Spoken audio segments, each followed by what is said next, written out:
against Biden's climate proposal. We've got John Gallagher, our Washington correspondent, on the show today. John, what's going on with this fight here, man? Yeah. Hi, Michael. Yeah, it's basically the Department of Transportation came out with this proposed rule last week. Department of Transportation through the Federal Highway Administration. This proposed rule it's looking to impose greenhouse gas performance measures on the state DOTs and the local metropolitan planning organizations, MPOs. And it's not basically it's not mandating specific target levels for these local organizations, but it's giving the state DOTs and the MPOs flexibility to set their own targets, as long as the targets are moved toward reducing emissions over time. And with the main goal here is to get the Biden administration's sort of overarching goal here to get 50 to 52% actual reduction in greenhouse gas emissions from 2005 levels in the year 2030, and with an overall course toward getting to net zero emissions by 2050. So this applies to the tailpipe emissions, that come from cars and trucks that operate on what's called the National Highway System, which is not just the interstates, but it's any major road that connects urban areas, it connects urban area to urban area, or urban areas to places, ports and to intermodal facilities, basically all the places where freight is moved. So the administration says one of the purposes here of doing this is to allow states to make more informed investment decisions on a more local level, particularly when they're getting money from things like the infrastructure, the bipartisan infrastructure bill that was passed last year. Whether that would be money through grant money or regular program formula money. And so, I mean, there's more to it than that. Michael, it's like the proposed rulemaking is 90 pages, but it's also giving a 90-day, a 3-month comment period also to. So that's actually kind of relatively long. So that shows you they're expecting to have a lot of comments. And as I noted in my story, that there's a couple of stakeholder groups have already weighed in a little bit here. The one I spoke with is the Association of Road and Transportation Builders. Those are the contractors that actually build build stuff on the infrastructure stuff. So they came out pretty strong against it. But they pointed out that DOT is sort of one of the overarching reasons they're against it is more generally that DOT is sort of drifting out of their lane of what they actually are supposed to be overseeing, and that this is more the province of the EPA. So the interesting is what they said, and the interesting thing that ARPA also kind of noted here is that if you're gonna have a bipartisan, if Congress is gonna have a bipartisan infrastructure bill that both sides sort of agree on, which has all these funding priorities in it, and then you change the requirements after the fact, that as part of that, states have to also put in measurement, do their own measuring and more restrictions in that way. That you have the potential for knowing that if you try to get a long-term infrastructure bill done in the future, will be harder because both sides are going to be more hesitant to come up with a long-term, multi-year measure if they know it can be changed. The rules can be changed down the road. So you're gonna end up having these 1 year, extensions, which we've seen in the past, and that's actually hard to do planning for. That's how makes it harder for states to do their planning for big infrastructure projects. So I thought that was sort of an interesting take on that. And another group called AASHTO, and they are the state DOT, Association of State DOTs. They weren't. I was a little surprised. They weren't actually that adamantly against it as ARPA was. I mean, they did say, that we have to figure out the congressional intent here. They get that issue, but they were pretty saying that they made it clear that they're on board with reducing greenhouse gas emissions. And they seem more open to work, through the comment process. Let's work with the administration to see how we get there, basically.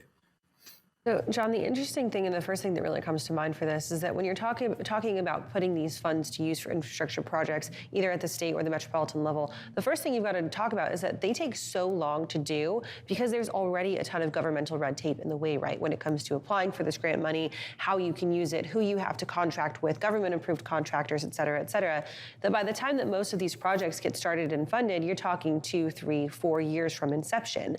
If we're looking at adding more red tape, really, or more rules coming from these different agencies, from the Federal Highway Administration, instead of just from these local and state levels, that adds another layer, right? So are we talking about states themselves and metropolitan areas themselves not able to accomplish infrastructure projects now on a timely basis if this were to pass, because now they would just have another step to take? I think, yeah, that's a really good point. I think that might come out in the comments because it is another layer, and the infrastructure bill that was passed, it put in some stipulations to try to make that review, the permitting process, quicker. But now you're putting another layer of requirements pushing down another layer of requirements on the local level. So I can definitely see. I mean, the Republicans in Congress, one of them, Senator Capito from West Virginia, she immediately came out and said she didn't get into that level of detail, Kayleigh, but she basically said, we're now putting the Biden administration is yet again, here we go, we try to do something bipartisan, and now they're trying to go back on that by saying, okay, we're gonna go on our own, and we have our own goals, and now we have the ability to put in more restrictions on why we think we should do this to try to get to this net zero carbon by 2050 as fast as we can. And that, so I think so. Like I said, AASHTO, which is the group that represents the state associations, they as I said, they were sort of kind of more open to it, but it was early on, and they had just read through this 90-page document. So we'll see what they say. But the actual people that pay the money to fund these projects, ARPA, they were pretty strong against it. So that tells you, I think that's a strong signal there, that there is going to be pushback on that. Yeah, the fight is the federal government utilizing funds to impose its will on the states when you break it down all the way to the bottom of what is actually going on here, right? Because they're now requiring the local governments to have these new goals that they have to go to in order to get the funding, in order for this to go through, right? And it's after the fact, which I agree, this is going to make it much more difficult to go forward. What is the impact to, so it's ARPA, right? They're the ones who actually build in the regulatory agency. So what is the actual impact to getting the infrastructure build and the construction and stuff done if you just say, okay, we'll put in measures to say that we're going to go to 52% reduction off of 2005 by 2030, and our goal is to get to 30. What is the pushback there? Is it just the fact that they're pushing that on them, or is there actual real logistical issues with that? Yeah, the logistical issues are how quick you can get the projects done and how much they're going to cost. I mean, I can see, because the cost factor is there too, Michael, because I could see the longer you delay projects, the more you have to actually spend on getting them done, because you got inflation pressures coming up, and so I can see like groups like I don't know if like American Trucking Association will push back against it from that standpoint. And the other thing is this whole net zero thing. The biggest part of that is getting electric vehicles. I mean, EV is like the big way we're gonna, from what I understand, is how we're gonna get to net zero. So that's a whole nother issue. I mean, it's you're gonna have groups like OOIDA pushing back on something like that, just because it's it's going to be more expensive. They see it from a owner-operator perspective, where it's more expensive for these types of trucks. So they'll push back against anything that kind of that pushes towards this net zero 2050 goal too. So I think it's that. I think it's just the length of time and the cost involved is sort of like the on the ground issue, the on the ground concerns that the industry will have.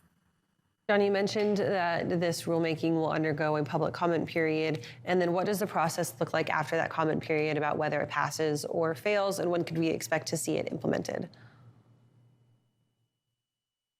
Yeah, that's another thing. So it's a 90-day comment period. They may extend that, and then the administration, the FHWA will come up with they might make changes to the proposal based on the comments they get. Depending how much pushback they get, they might have to go. They might not ever it might not ever go forward potentially, or they might have to refile it with changes. So it could be a while, and even the implementation. You say it is approved. Then after that, they have to figure out a date when it actually goes into force, and that could be another. That could be longer too. The interesting thing I just wanted to mention about this is, going back to what ARPA said about the congressional intent here. The one thing that is different from previous years is the Supreme Court just weighed in on the EPA versus I think it was the state of West Virginia, basically saying that the state cannot, EPA cannot regulate fuel switches for coal-fired power plants, and they can't require electric companies to go to cleaner burning fuels. So that's because they say that's already the authority of the Department of Energy. So that's kind of a big thing that I think the people that are against this bill, this proposal, will say. We've got the Supreme Court on our side saying you can't go out of your lane, DOT, and go into the EPA's territory, because we just had the Supreme Court weigh in on this. So that might be. I just mentioned that because that could be sort of another force working against this proposal. Really interesting to watch for sure. John, thank you for joining us this morning. As always, we'll talk to you again soon. Right now, we're going to head over to the wall. Thomas Wasson is here for our first carrier update.